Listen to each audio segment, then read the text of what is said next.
ओम नमो भगवते वासुदेवाय। ओम नमो भगवते वासुदेवाय। नारायणं नमस्कृत्यं नरं चैव नरोत्तमं देवीं सरस्वतीं व्यासं ततो जयमुदीरये। नष्टप्रायेषु अभद्रेषु नित्यं भागवत सेवया भगवती उत्तमश्लोके भक्तिर्भवति नैष्ठिकी। ॐ अज्ञानतिमिरान्धस्य ज्ञानाञ्जनशलाकया चक्षुरुन्मीलितं येन तस्मै श्रीगुरवे नमः। हे कृष्ण करुणा सिन्धु दीनबन्धु जगत्पते गोपेश गोपिका कान्त राधा कान्त नमस्तते। तप्त काञ्चन गौरांगी राधे वृन्दावनेश्वरी वृषभानुसुते देवी प्रणमामि हरिप्रिये। वाञ्छाकल्पतरुर्भृक्ष कृपा सिन्धुभ्य एव च पतितानां पावनेभ्यो वैष्णवेभ्यो नमो नमः। जय श्री कृष्ण चैतन्य प्रभु नित्यानंद श्री अद्वैत गदाधर श्रीवासादि गौर भक्त वृंद। हरे कृष्णा कृष्ण कृष्ण हरे हरे, हरे राम राम राम हरे हरे। हरे कृष्णा। तो आज हम चर्चा करेंगे अ, परम पूज्य राधा गोविंद स्वामी महाराज ने एक पुस्तक लिखी थी जिसका नाम है हरिनाम दीक्षा। और महाराज जी ने ये पुस्तक प्रमुख रूप से उनके लिए लिखी थी जिन्होंने दीक्षा जिनको दीक्षा लेना है या जिन्होंने दीक्षा ले लिया है। तो मतलब दीक्षा से संबंधित जो है समस्त विषयों को महाराज ने उसमें संकलित किया। और अ, करीब उसमें 10 ऐसे अ, कई अध्याय हैं। एक तरह से 3 अध्याय हैं उसमें। पहले अध्याय में जो है जीव का स्वरूप, या दूसरे अध्याय में साधु गुरु शास्त्र, और तीसरे अध्याय में 10 नाम अपराध के बारे में महाराज ने सिलसिलेवार तरीके से बताया है। तो आज हम उसी क्रम में आज हम प्रारंभ करेंगे। और आशा करते हैं जिन्होंने दीक्षा लिया है उनके लिए भी ये बेनिफिशियल होगा, और जो आगे भविष्य में दीक्षा लेने वाले हैं उनके लिए भी यह महत्वपूर्ण होगा। तो हम परम पूज्य राधा गोविंद स्वामी महाराज के चरणों में हम प्रार्थना करते हुए हम इस अध्याय का प्रारंभ करते हैं। तो पहला जो अध्याय है वो अध्याय है जीव का स्वरूप। जीव का स्वरूप क्या है इसके बारे में, क्योंकि दीक्षा लेने से पहले हमें पता होना चाहिए। सैद्धांतिक चीजों के बारे में हमें पता होना चाहिए। ये दीक्षा, ऐसे कई बार लोग पूछते हैं कि प्रभु जी दीक्षा लेने के लिए क्या योग्यताएं होनी चाहिए। तो हम कहते हैं कि 4 नियम का पालन करो और 16 माला का जप करो। अगर कोई 1 साल 1.5 साल से कर रहा है 4 नियम का पालन और 16 माला का जप, तो वह गुरु का आश्रय ले सकता है। और गुरु के आश्रय के पुनः पश्चात 6 महीने से 1 साल की अवधि में वह गुरु से दीक्षा भी ले सकता है। लेकिन इसके साथ साथ जो सामान्य सिद्धांत हैं उनकी भी हर भक्त को जानकारी होनी चाहिए। तो अगर ये सिद्धांतों को अगर हम अच्छी तरह से जानेंगे नहीं, समझेंगे नहीं, तो जो है फिर जैसे प्रभुपाद का मिशन है प्रचार, प्रचार ही सार है, तो हम प्रचार नहीं कर पाएंगे। तो पहले आचार और प्रचार, यह दोनों ही बहुत ही महत्वपूर्ण है। तो श्री चैतन्य चरितामृत के मध्य लीला में कहा गया है, जीवेर स्वरूप है कृष्णेर नित्यदास, कृष्णेर ततस्था शक्ति भेदा भेद प्रकाश। तो भगवान चैतन्य महाप्रभु के इस वाक्य का मनन हमें करना चाहिए। चैतन्य महाप्रभु ने यह बात कहा।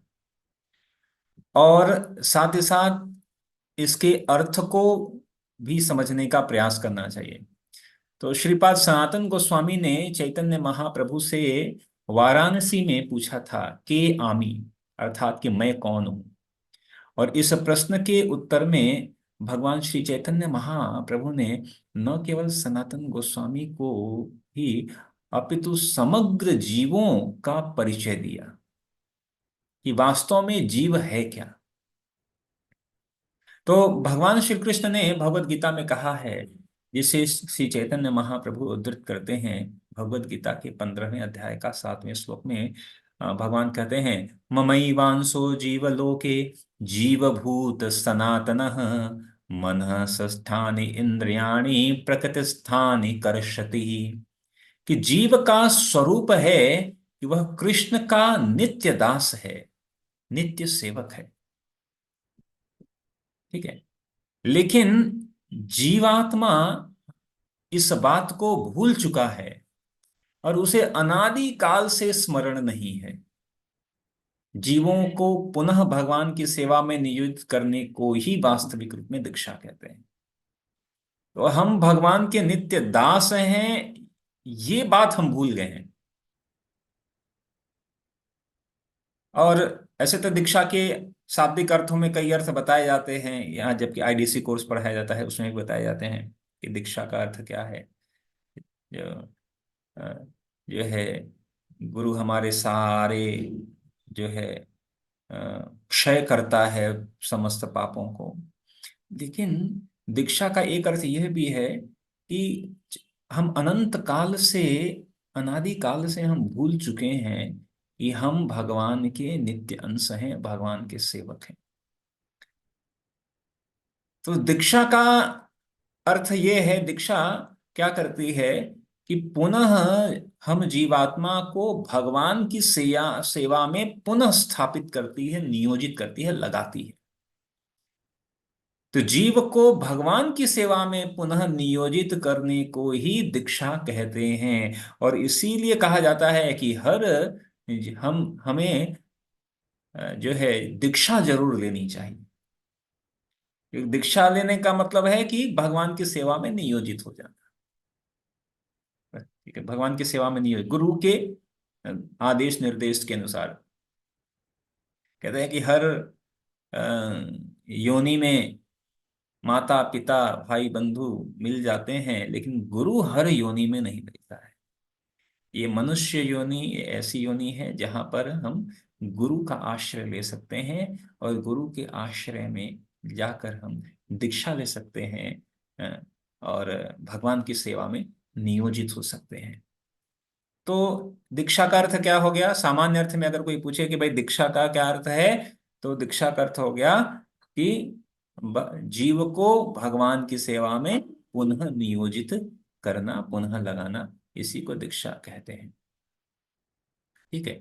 तो जीवेर स्वरूप है कृष्णेर नित्यदास, कृष्णेर तटस्था शक्ति भेदा भेद प्रकाश। ये भेदा भेद प्रकाश क्या है?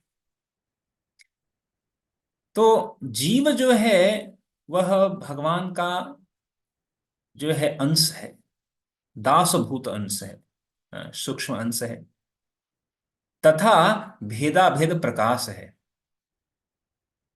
तो भेदा भेद प्रकाश का मतलब कि जीव का भगवान के साथ भेद भी है, अंतर भी है, और अभेद भी है, यानी अंतर नहीं भी है।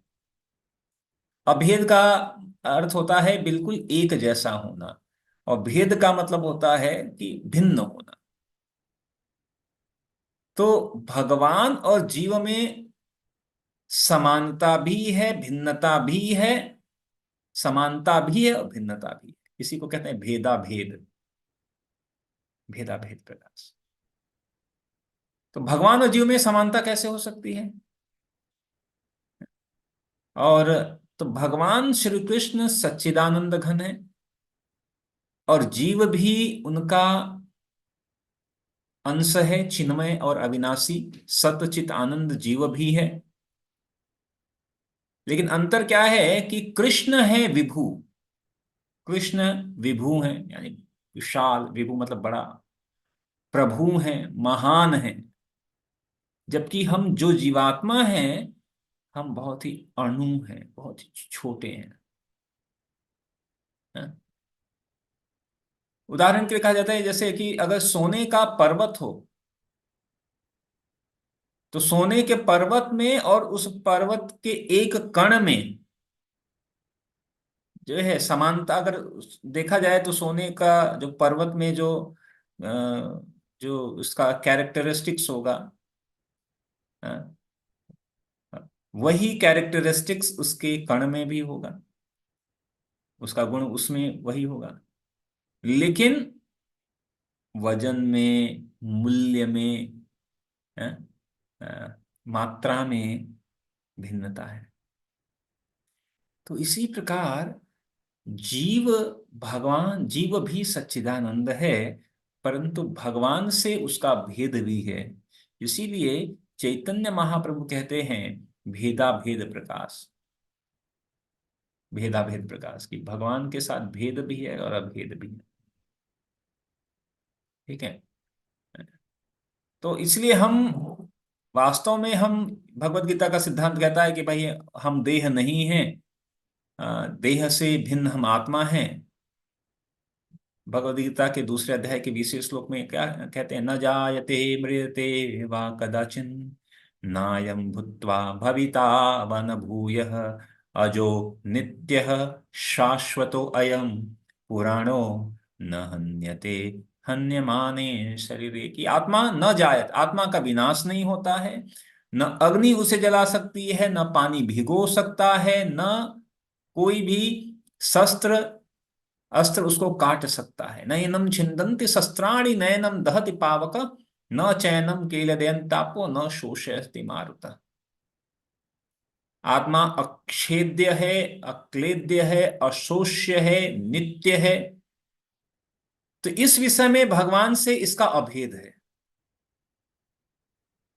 ठीक है।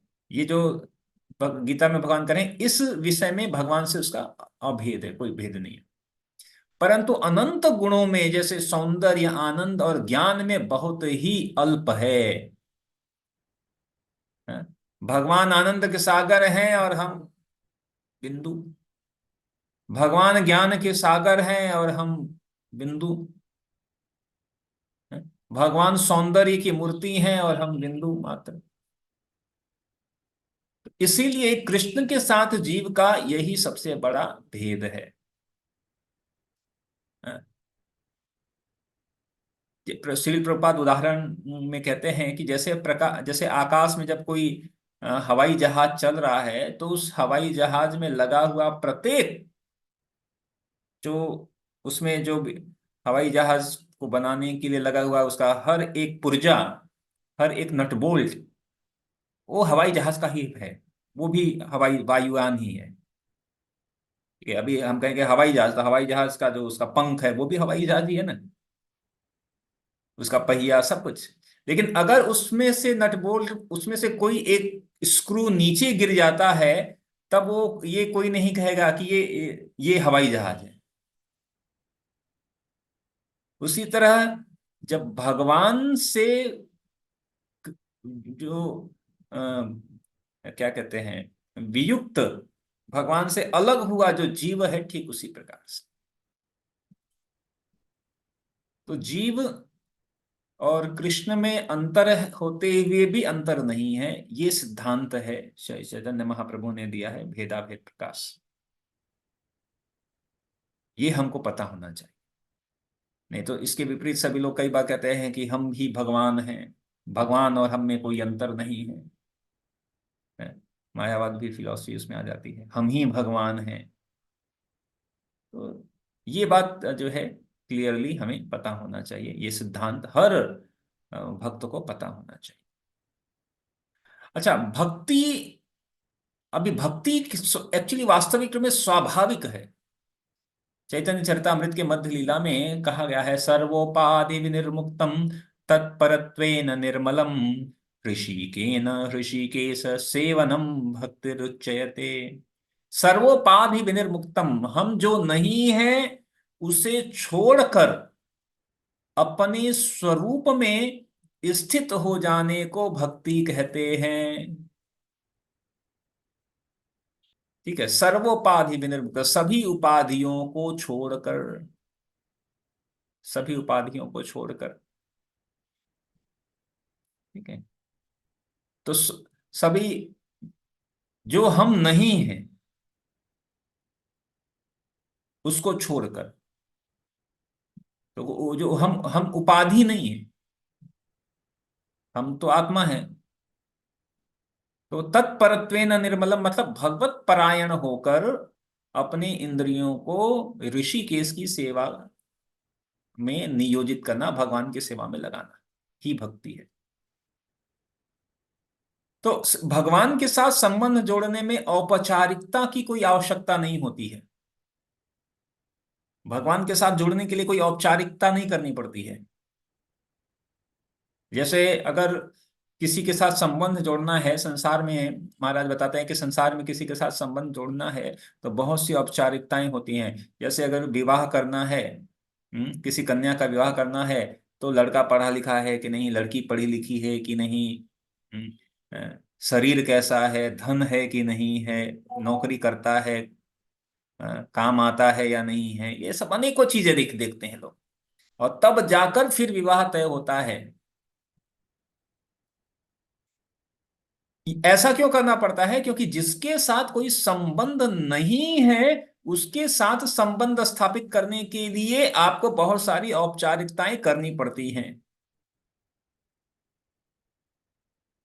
इसीलिए आप संसार में आप किसी भी व्यक्ति से मिलेंगे तो हम देखते हैं कि मिलते हैं, ये कैसा है, जानते हैं इसका स्वभाव अच्छा है कि नहीं, आचरण अच्छा है कि नहीं, करता क्या है?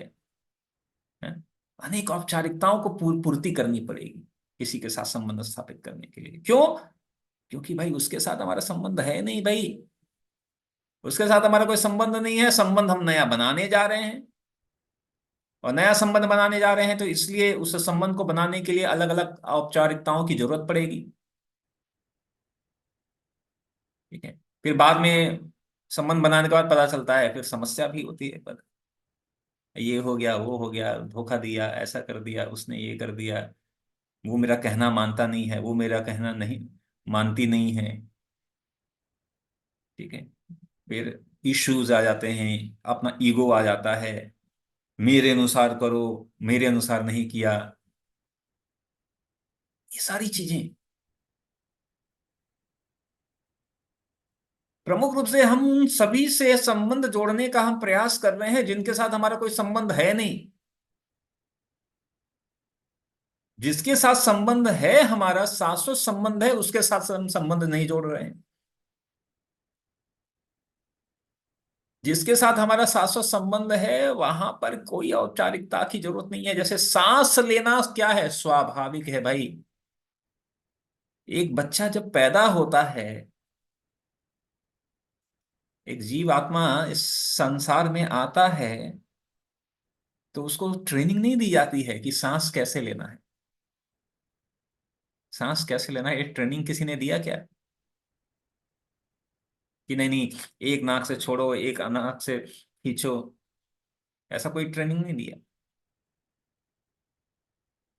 ठीक है, सांस लेना स्वाभाविक है, स्वाभाविक वृत्ति, श्वसन क्रिया, सांस लेना, उसके लिए किसी तरह का प्रयास नहीं करना पड़ता है। वैसे ही भगवान के साथ प्रेम करना, उनकी भक्ति करना, उन्हें समर्पण करना जीव के लिए स्वाभाविक है।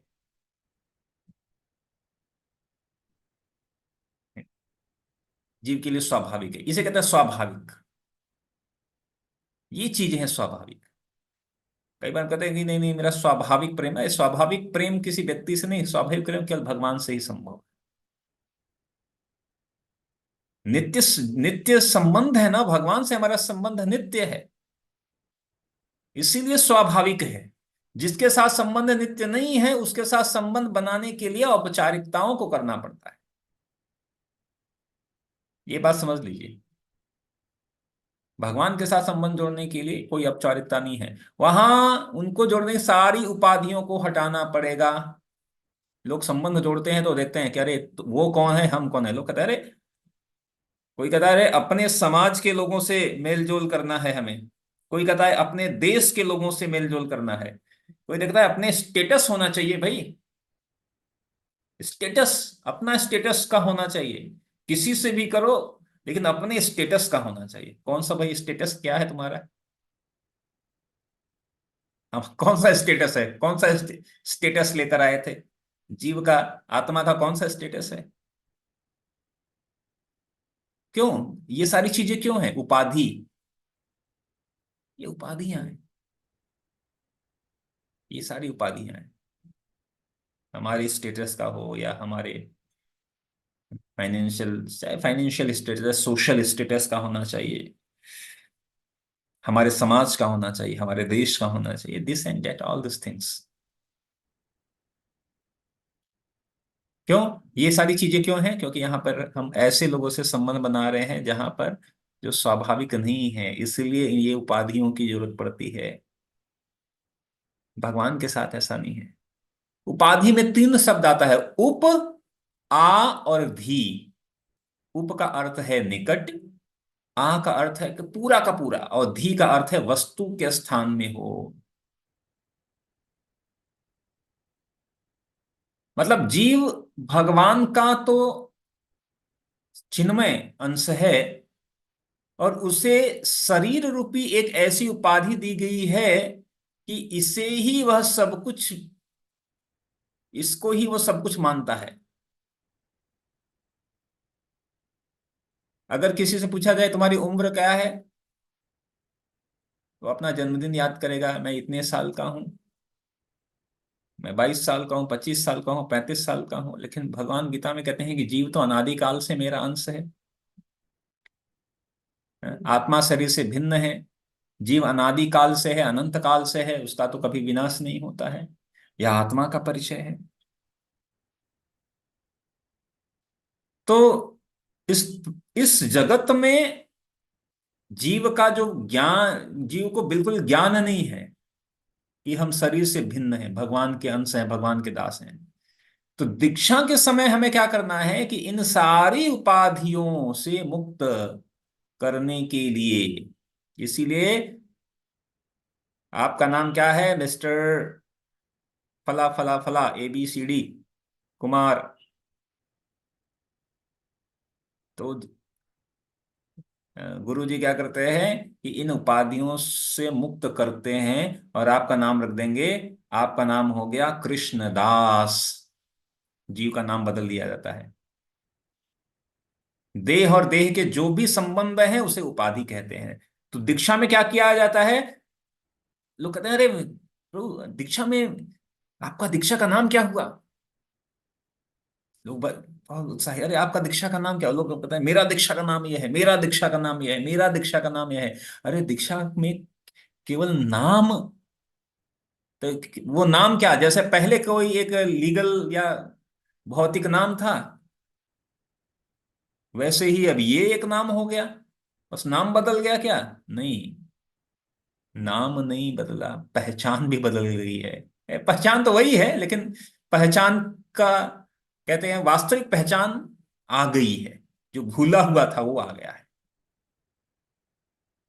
पहले हम शरीर से संबंध कर रहे थे कि मैं मिस्टर ए, और अब हम आत्मा से कर रहे हैं, नहीं, अब मैं क्या हूं? कृष्ण दास हूं, कृष्ण दासी हूं। सारी उपाधियां खत्म कि तुम कौन हो, मैं कौन हूं।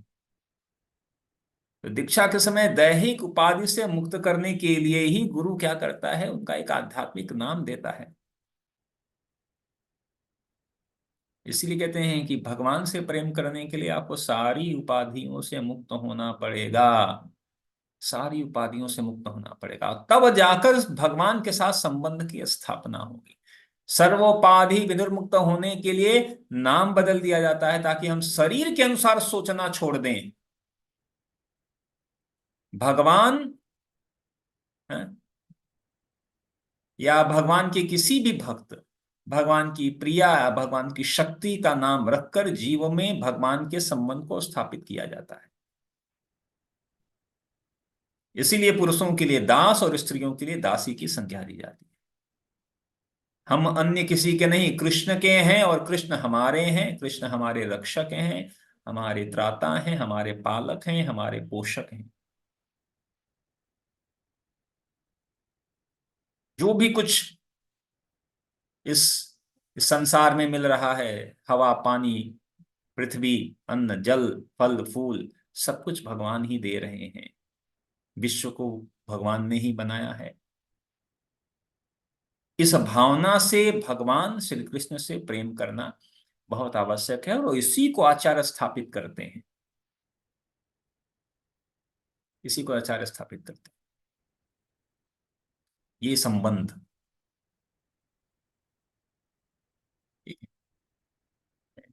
तो अभी आपको पता चल गया कि जब दीक्षा के समय आपका नाम अगर दिया गया है या आगे दिया जाएगा, तो क्यों दिया जा रहा है, किस लिए दिया जा रहा है। नाम, नामकरण, केवल ऐसा नहीं है कि पैदा होने पर लोग बस सर एक नामकरण हो गया, बस नाम हो गया भाई। जब भी हम अपना नाम बोलें कि मेरा नाम ये दास या ये दासी है, तो तुरंत स्मरण भी होना चाहिए। हम हमारे अपने दासत्व की स्थिति को का स्मरण भी होना चाहिए। ठीक है। सर्वोपरि विमिर विनिर्मुक्तम। ये जो उपाधियों से मुक्त होने के लिए ये नाम हमें, ये नाम भी दिया गया है भगवान से संबंध जोड़ने के लिए। तो बहुत ही ये महत्वपूर्ण है। तब जाकर ज्ञानम दानम परम दीक्षा। तो ठीक है, जीव की किसी भी अवस्था में श्री कृष्ण के विषय में ज्ञान हो जाए, यह बहुत अच्छी बात है। गर्भ में, मृत्यु शैया पर, बुढ़ापे में, जवानी में जीव कृष्ण को अपना मान सकता है। कोई, इसलिए कोई कहते हैं ना, फिक्स नहीं है। प्रहलाद महाराज अ, भगवान से गर्भ में ही प्रेम करने लगे। अजामिल की भगवान से जो भक्ति है वो मृत्युशैया पर प्राप्त हुई। भरत महाराज भगवान को अपने युवा अवस्था में ही अपना राज स्त्री बच्चे छोड़कर भगवान का भजन करने के लिए वन में चले गए। सारे उदाहरण हैं, किसी भी अवस्था में हो, गर्भ में, मृत्युशैया पर, बुढ़ापे में, जवानी में, कहीं। तो सबके साथ हमारा संबंध जो है वह टेम्परोरी है, अल्पकालिक है। लेकिन भगवान के साथ जो हमारा संबंध है वह अल्पकालिक नहीं है।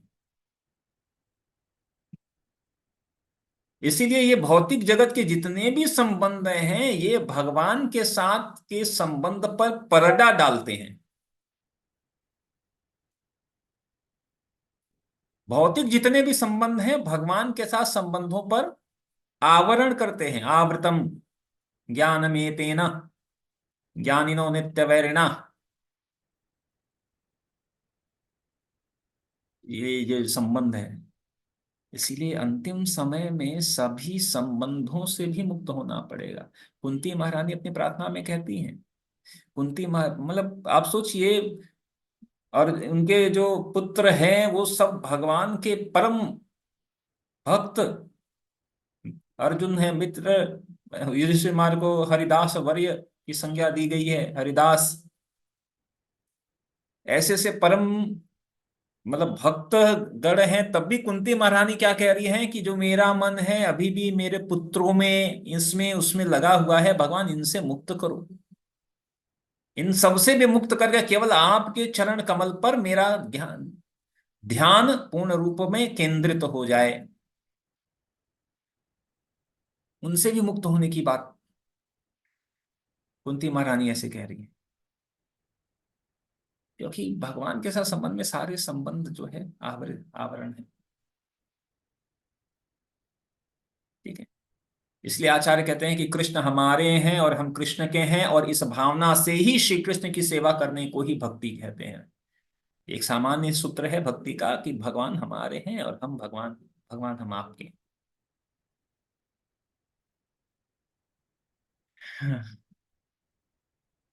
तो दीक्षा के समय ये प्रश्न उठता है कि वास्तविक दीक्षा क्या है, तो श्रीमद् भागवत में कहा गया है, ज्ञान दानम परम दीक्षा।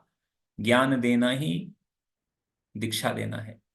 श्री कृष्ण के साथ जीव के संबंध को स्थापित कर उनके गुण की, उनकी महिमा को बताने का जो ज्ञान देना है, यही दीक्षा है।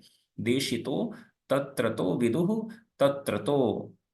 जानने वाले आचार्यों ने दीक्षा इसी को कहा है। बाकी का तो यज्ञ कुंड यज्ञ हो रहा है, ये सब तो ठीक है, सहायता के लिए है। वास्तविक वस्तु ज्ञान है।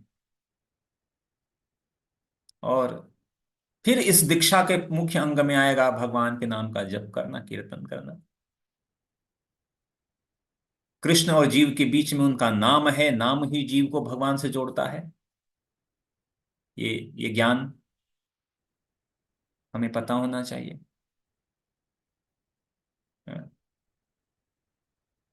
श्रील प्रभुपाद जब एक बार मायापुर में टहल रहे थे, तो सूर्य को देखकर वे अपने शिष्यों से कहने लगे कि जब तक सूर्य क्षितिज पर है तब तक अंधकार का प्रश्न ही नहीं उठता है। वैसे ही तुम लोगों की जिह्वा पर जब तक हरे कृष्ण महामंत्र विराजमान रहेगा, तब तक माया का कोई प्रश्न ही नहीं उठेगा। तब तक माया का कोई प्रश्न नहीं उठेगा। जब तक जब तक सूर्य है तब तक अंधकार की कोई अंधकार हो नहीं सकता है। तो जब तक भगवान का नाम का जब न भगवान का नाम है जिह्वा पर, तब तक कोई समस्या नहीं। जब तक भगवान का नाम हमारे जिह्वा पर है, तब तक हम भगवान से जुड़े हुए हैं। नाम हर समय हर जगह लेना चाहिए। नाम के साथ ही हमारा संबंध है, और इसी के साथ जीना है, और इसी के साथ ही चले जाना है, मरना है। इसी के साथ जाना है, इसी के साथ मरना है। तो ये बात जो है, महाराज जो है, इस पहले अध्याय में मैंने संक्षिप्त रूप में आपको ये बताया कि इस पहले अध्याय में महाराज ने ये बात बताई है जीव का स्वरूप के बारे में। तो महत्वपूर्ण है ये इस बात को समझना, जिन्होंने दीक्षा ले लिया है या आगे जो दीक्षा लेने वाले हैं, सभी के लिए महत्वपूर्ण है। ठीक है। हरे कृष्णा। किसी का कोई प्रश्न है तो एक प्रश्न ले सकते हैं, 2 मिनट बाकी है।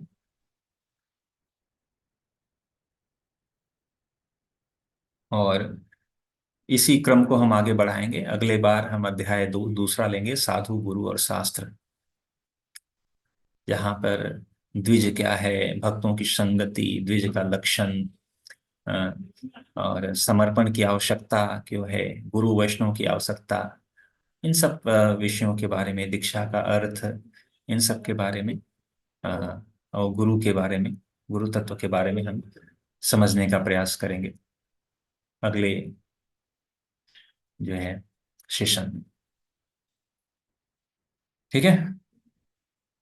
हरे कृष्णा। वाञ्छा कल्पतरुर्भृक्ष कृपा सिन्धुभ्य एव च पतितानां पावनेभ्यो वैष्णवेभ्यो नमो नमः। अनंत कोटि वैष्णव वृंद की जय। श्रील प्रभुपाद की जय। निताई गौर प्रेमानंद।